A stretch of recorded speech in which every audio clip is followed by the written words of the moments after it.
Tonight on Fox Pressbox, Neosho is 4-0 for the first time in 30 years.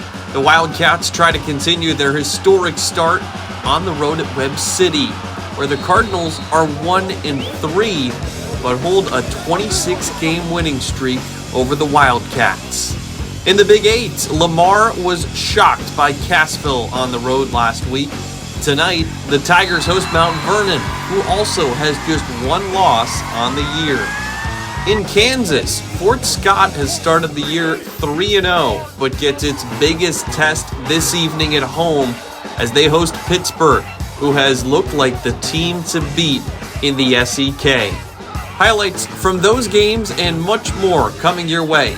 It's the only 30-minute high school football highlight show in the 4 states, and it starts right now.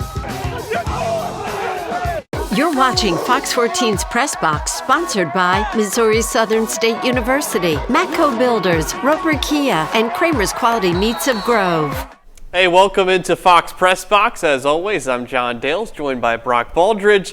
And Brock, our game of the week features Neosho, who's already made history with its hot start to the year. Yeah, absolutely. Neosho is 4-0 to start the season. Meanwhile, Webb City, well, they're on a 3-game losing streak. So we know whoever wins or loses this game, well, someone's going to make history tonight. Yeah, that's right. 4-0 Wildcats trying to make it 5-0 and extend Webb City's already unprecedented losing streak to 4 games. Neosho takes its undefeated record on the road to Webb City. Cardinals trying to snap a 3-game losing skid. Opening drive of the first quarter, Jackson Lucas pitches to Slade Hurd on the triple option. He gashes the Wildcat defense, gets inside the 10-yard line. 3 plays later, 3rd down and goal. Lucas goes to Hurd again, and he can just jog inside the pylon for a touchdown. Webb City leads 7-0. Neosho responds right away on its next drive. Wildcat quarterback Cade Spiva calls his own number, breaks a tackle, and picks up a first down. That drive ends with a Neosho touchdown. Next possession, Spiva hands off up the middle. That's Keyshawn Roan on the carry. He bursts through, breaks a tackle, and scores a touchdown. But Webb City comes back in the 4th quarter, scores with less than a minute left, and knocks off Neosho 34-28. Not a bad choice for game of the week. What a finish that was. Well, we go from our game of the week to maybe the game of the week in the Big 8 Conference. Mount Vernon travels to Lamar. The Tigers are coming off of a loss. Meanwhile, the Mountaineers, well, they're coming off of a win. So both teams are 3-1 to start the season. We now take you to Lamar for their homecoming game and 90th matchup against the Mount Vernon Mountaineers. Mount Vernon with the ball early on here. Gavin Johnston looks for his open man right here. Over to Jarrett Zerby for the big catch and gain. Later in the drive, Braden Dotson with a big bruising run right here. Runs in between the tackles. And he was almost gone before taken down by 3 Tigers later in the play. Big pickup and a big gain for Mount Vernon. Then Dodson finishes off the drive right here as he takes it across the goal line. And that's a touchdown for the Mountaineers. However, Lamar, well, they would respond quickly as they usually do. Lamar now with the football. Cooper Hahn stumbles and regains his feet, and there he goes. He is gone. He takes it to the house for a Lamar touchdown. Later in the quarter, same situation here. It's Cooper Hahn once again, and just like he did the first time, he's going to take it on in for another touchdown just across the goal line. But Mount Vernon takes this one 42-32, the final score there. Big win for the Mountaineers. We go back to the COC now. Another important game between a couple of one-loss teams. That's Joplin and Republic. Each of them have lost to Nixa, but look dominant in every other contest this year. Elsewhere in the COC, Joplin at home taking on defending state runner-up Republic. Joplin leads by 3 at halftime. Republic gets the ball first in the 3rd quarter. Their quarterback, Preston McCracken, keeps it on the triple option. He rips off a 50-yard gain into Joplin territory. That drive ends with a Tiger touchdown to take the lead. So Joplin gets it back, now trailing. 3rd down, Daniel Rose off play-action fake, takes a shot down the field. It's caught by Lane Royal. Eagles take the lead back just like that. Republic would score a touchdown on its next drive. So Joplin again trailing. Rose again taking a shot down the field. And again it's caught. This time it's Davin Thomas inside the 10-yard line. Next play, Torrin Jones finds his way into the end zone. Eagles up by 3, but Republic wins this offensive shootout. Final score 49-38. And as we head to our first break, here are some more scores from around Southwest Missouri.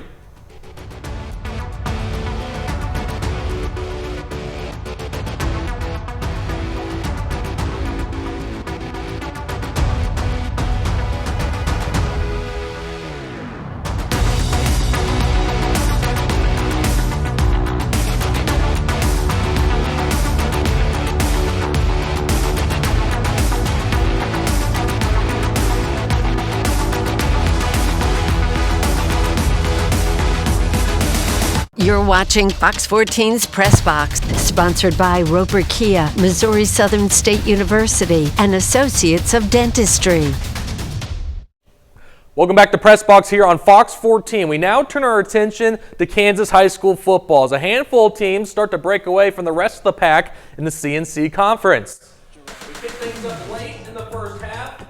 The Frontenac Raiders and Girard Trojans. It's an 8-0 score right here. 4th and long, one of the final plays before halftime. Frontenac's QB Brogan Smith tries to run this one into the end zone, but he's pushed out of bounds at the 1-yard line. Huge break for the Girard defense. Raiders lead Trojans 8-0 in the halftime. So fast forward to the fourth quarter. Same score here as Ben Cullen pitches to Aiden Ashbacher. He gets the first down right here. Later in the drive, it's 4th and long. Ben Cullen looks to throw this one, and he completes it to Scott Moore, but he's short of the line of gain. Frontenac, they take over on downs. Big stop for the Raiders defense. Very next play, after the turnover on downs, Gavin Withune breaks away, and looks like he's going to take this one all the way to the house, but Corbin Bowen chases him down after the big run. That would later set up this play in the red zone. Withune breaks away for more tackles, finishes the drive with a rushing touchdown. 15 points was enough for Frontenac to win. Raiders beat Girard 15-9. Over to Baxter Springs, the Lions are 1-2, but winless against teams from Kansas. That lone victory came over Afton. Tonight, the Lions host Parsons, who struggled to an 0-3 start. Baxter Springs hopes to keep Parsons without a win this year. Each side's defenses show up early. We'll start with Parsons on offense here, and Logan Abbott shows that he means business. Takes down Trey Logan hard on the sideline, but that doesn't stop Parsons from getting on the board first. As they get near the goal line, pass from Trey Logan to Eric Keaton. He's going to get into the end zone. Parsons with the early lead and the first touchdown of the game. Lions, once they get the ball, give it right back to Parsons, and then here you see Logan again, a quick dump down pass to Jason Smart. That's a first down. It'll move the chains again. And Parsons once again gets near the goal line. This time it's Logan rolling out, and he finds Wyatt Schultz in the end zone for a touchdown. 16-0 Parsons at that point. Vikings go on to win 38-7. Yeah, there we go. Well, we go to another non-conference game taking place tonight. The Colgan Panthers are 2-1 to start the season. The Panthers are coming off a Midnight Madness game from last Thursday by beating the Columbus Titans. This week, the weather holds up for Friday Night Lights. Colgan takes the field on their home turf for the second straight week. Panthers face the Blue Jays of Pleasanton, Kansas. Let's not waste any time right here. Opening kickoff of the game. Anthony Schrimmer is there back to receive the deep kickoff, and he waits for blockers, gets one man to miss, and he turns on the Astroburners. Good night, Vienna. There he goes. Touchdown, Colgan Panthers. They lead it 6-0.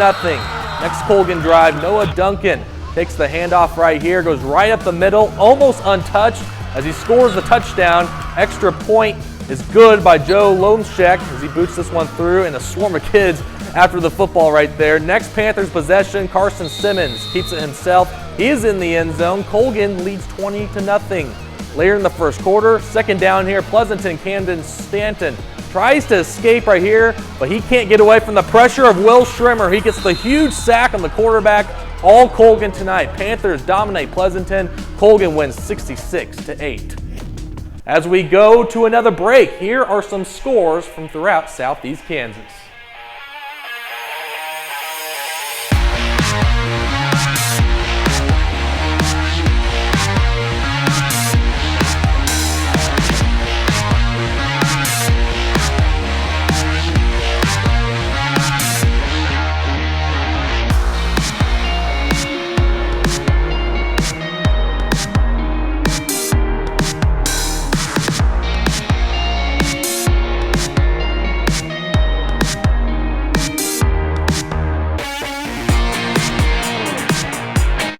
Welcome back to Pressbox here on Fox 14. We'll stay in Kansas, now look at Class 2A as the Fredonia Yellow Jackets travel to meet the Galena Bulldogs at home. Start of the second half, Bulldogs already lead 22-10. Yellow Jackets not too far behind, trying to close that gap in the third quarter. Fredonia tries to gain some ground here, but a pass from Braden O'Leary finds Emmett Couch. He's brought down immediately by Thatcher Botkin for Galena. We hear more from him. Bulldogs get the ball back, and once they do, they go right to Thatcher Botkin. Quick hitter there, makes a defender miss, and he's going to score a touchdown. Bulldogs stretch their lead to 3 scores. Yellow Jackets have a chance to respond immediately, and they do in the third quarter. Colin Unruh scores a 4-yard touchdown. That brings Fredonia a little bit closer. Galena now in front, 30-16. They're not going to let up. Caleb Burkhart takes the handoff, powers through for a 20-yard pickup before Emmett Couch wrestles him down. Galena wins at home, 36-22. Well, it's that time of the year where longtime SCK rivals meet once again. The Fort Scott Tigers are undefeated with a 3-0 record, and the Tigers, they got their first conference win last week against Independence. Meanwhile, Pittsburgh is 2-1 on the year after winning last week's game 55-21 over Lebec County. So this game could potentially decide who wins the SCK conference title later this year. Both teams look to take the field, looking to add a win for a big rivalry game here. Pittsburgh wins the coin toss. They choose to defer to kick off to the Tigers. First play of the Dragons' starting drive. Carson Nicholson hands it off to Stone Peary, who finds the gap and pushes through. He picks up 20 to 30 yards deep into Tiger territory. Later in the drive, Nicholson handing off the ball once again, this time to Tanner Ramage, who gets within inches of the goal line for the Dragons. Pittsburgh knocking on the door now. A few plays later, another quick handoff to Stone Peary. He scores the first point of the game. Dragons, they lead it 7-0. With 39 seconds left to go in the first half, Landon Ross catches the ball deep and takes it all the way back to the house for an 83-yard kick return for a touchdown. Ross puts the first points on the board for the Tigers, and that touchdown makes it a 10-7 game. However, Pittsburgh, well, they still led at that point 10-7. The Dragons go on to beat the Tigers with a final score 23-14. And as we go to our final break, here are some more scores from around Oklahoma.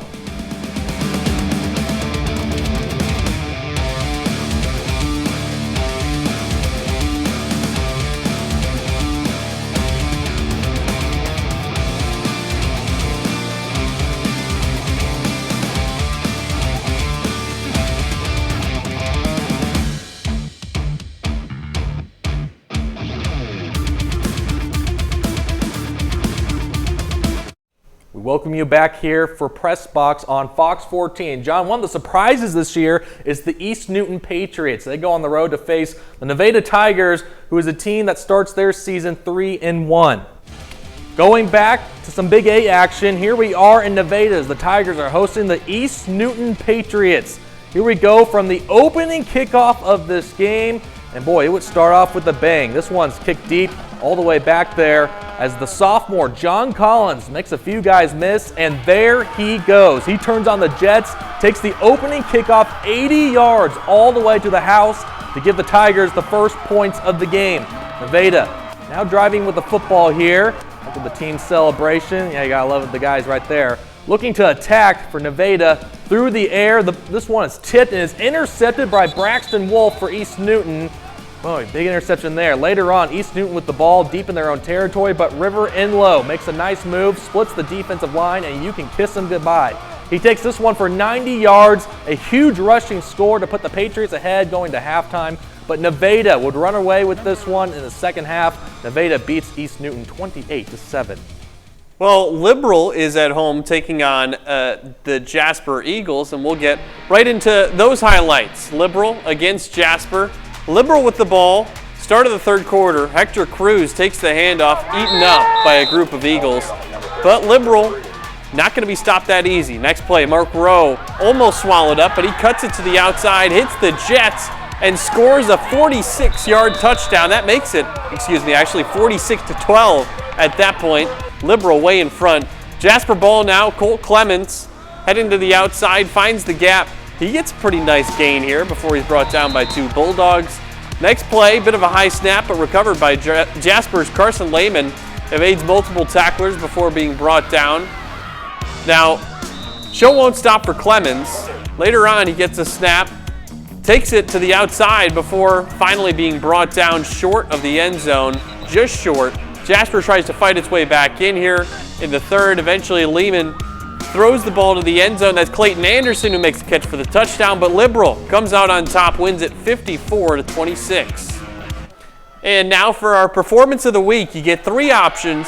Your first choice on who had the best performance this week is Nevada. The Tigers beat a really good East Newton team 28-7 at home. They scored the final 22 points of the game in that one.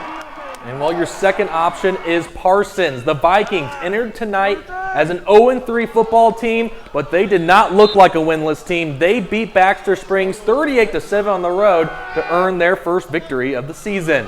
And we'll go over to Missouri and to our game of the week. Your third and final option is the Webb City Cardinals. They take down Neosho 34-28 in a barn burner for our game of the week. They avoid potential disaster and what would have been a 4-game losing streak, but they hand a really good Neosho team its first loss of the year.